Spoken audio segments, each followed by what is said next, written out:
మనుషుడు అబద్ధికుడగును గాని దేవుడు సత్యవంతుడు కాక తీరడు.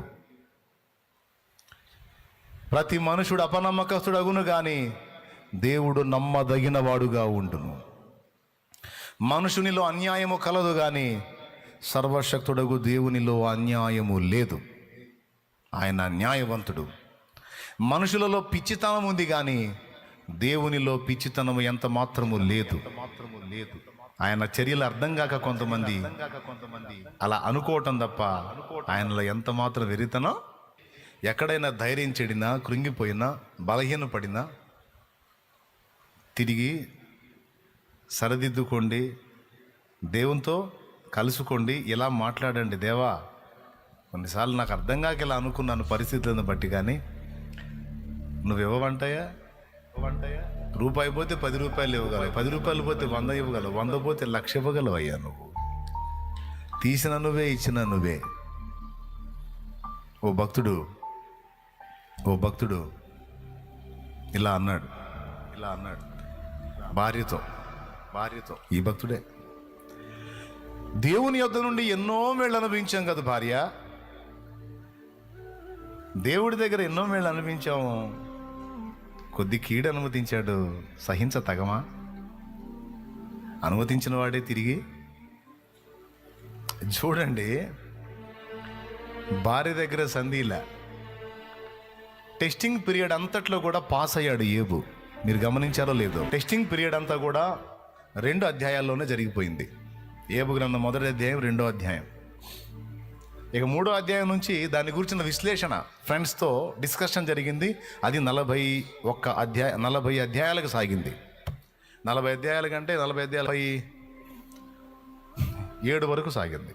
36 నుంచి 37 వరకు సాగింది. అక్కడ నుంచి దేవుడు ఎంటర్ అవుతాడు. దేవుడు ఎంటర్ అయ్యి ఇక 38, 39, 40, 41, 42 ఈ 5 అధ్యాయాలు ఇక దేవుడు తీసుకుంటాడు. వీళ్ళిద్దరు చూడు, ఆ దేవుడు, ఈ భక్తుడు. ఆయనేమో సైతాన్ దగ్గర చోటీలా. ఎవరికి? సైతాను చోటీలా ఏబు గురించి. ఏబు దగ్గర ఉన్న వంకర్లేదో దేవుడికి తెలుసు, కానీ ఏబు వంకర్లను గురించి సాతాను ముందు మాట్లాడలా. నా సేవకుడైన ఏబు సంగతి ఆలోచించితివా? అతడు న్యాయవంతుడు, యథార్థవంతుడు, యెహోవా యందు భయభక్తులు కలిగి చెడుతనం విసర్జించినాడు, చాలా మంచోడు మావాడు అన్నాడు సైతాను ముందు. మాట బండిలా ఏబు చూడు, అదే సైతాను గాడు ఏబు భార్యను ఇప్పుడు దేవునితో వాడి శపథం ఏంది? నీ ముఖం ఎదుట దూషించి నిన్ను విడిచిపోవాలి. స్తోత్రం. దేవునితో ఏమన్నాడు వాడు? ఏబు ఊరకనే నీతిమంతుడు ఆయన, అతన్ని కలిగిన సమస్తం నువ్వు ఆశీర్వదించడం చేతనే అతను నీకు భజన చేస్తున్నాడు.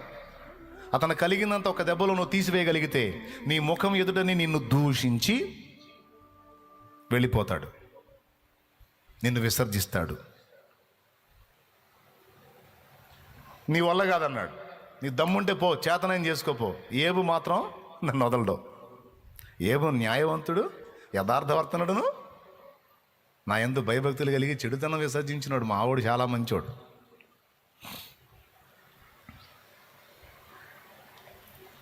ఏబు భార్య ద్వారా ఏబు దగ్గరకు వచ్చాడు సైతాను. వచ్చి దేవునికి వ్యతిరేకంగా మాట్లాడుతున్నాడు. అక్కడేమో దేవుడి దగ్గరికి పోయి ఏబుకు వ్యతిరేకంగా మాట్లాడాడు. కొంచెం మీరు అర్థం చేసుకోవడానికి ట్రై చేయండి. సైతాను దేవుడి దగ్గరికి వెళ్ళి ఏబు విషయంలో వ్యతిరేకంగా మాట్లాడాడు. అన్ని దీవిస్తే ఎవడైనా భజన చేస్తాడులే, ఆయనే పెద్ద మనిషి కాదు, కానీ ఒక్క వెయిట్ వేసి చూడు, భజనలు కాస్త బాధలుగా మారిపోతాయి, శోధనలుగా మారిపోతాయి, రివర్స్ అయిపోతాడు అని. ఏబు బుద్ధి అంత స్థిరమైంది కాదు, ఏబు అంత నమ్మకస్తుడేం కాదన్నట్టు ఏబుకు వ్యతిరేకంగా దేవుని ముందు మాట్లాడాడు. ఏబు దగ్గరకు వచ్చి దేవునికి వ్యతిరేకంగా మాట్లాడిపిస్తున్నాడు ఏ భార్య చేత. అన్నీ ఇచ్చినట్టే ఇచ్చి మొత్తం తీసేసుకున్నాడు. ఏం ఒరిగింది, ఏం మిగిలింది? చివరికి ఎందుకు పనికి రాకుండా రోగిష్ఠుడిపై ఒళ్ళంతా కుళ్ళబెట్టుకొని మళ్ళీ భజన చేస్తున్న బుద్ధి లేకుండా దేవుణ్ణి దూషించి చావు.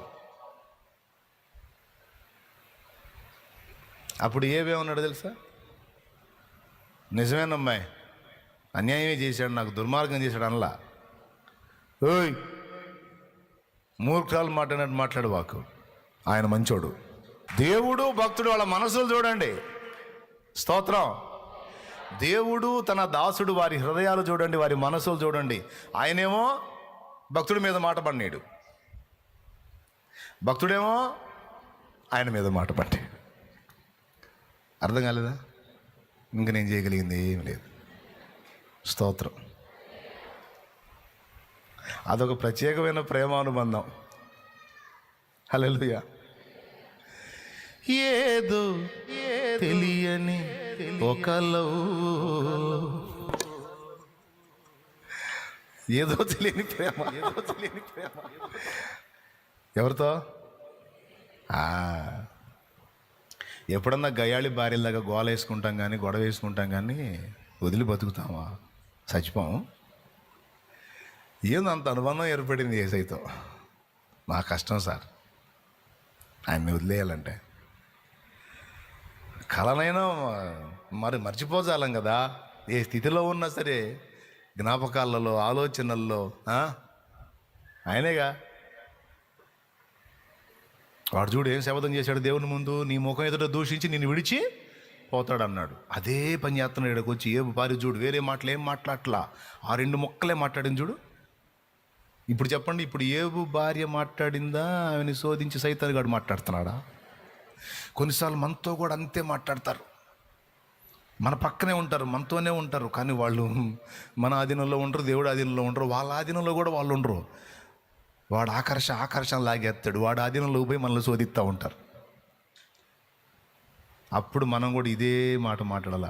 మూర్ఖులు మాట్లాడినట్టు, మూర్ఖురాలు మాట్లాడినట్టు మాట్లాడద్దు. దేవుడు అనుగ్రహించే సకలమైన ఆనందాలు, అనుభవాలు మనం పొందదగుదుమా? దేవుడు అనుభవించే నిత్య రక్షణ, నిత్య జీవం మనం పొందదగుదుమా?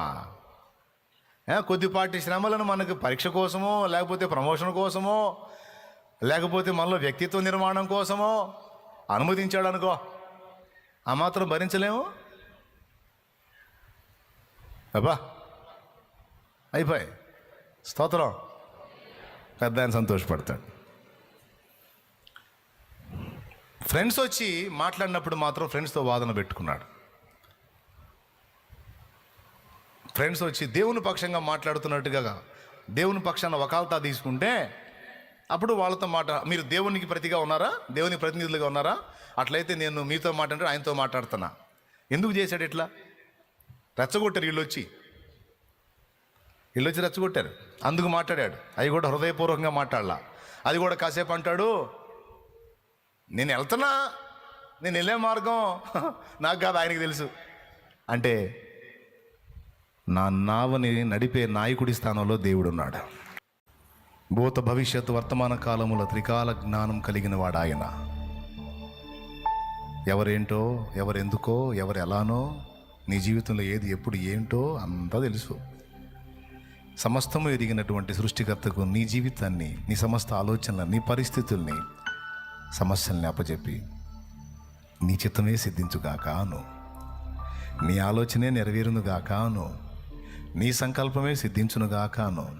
ఎందుకంటే నా యోచన యుక్తం కాదు, నీ యోచన యుక్తమైంది.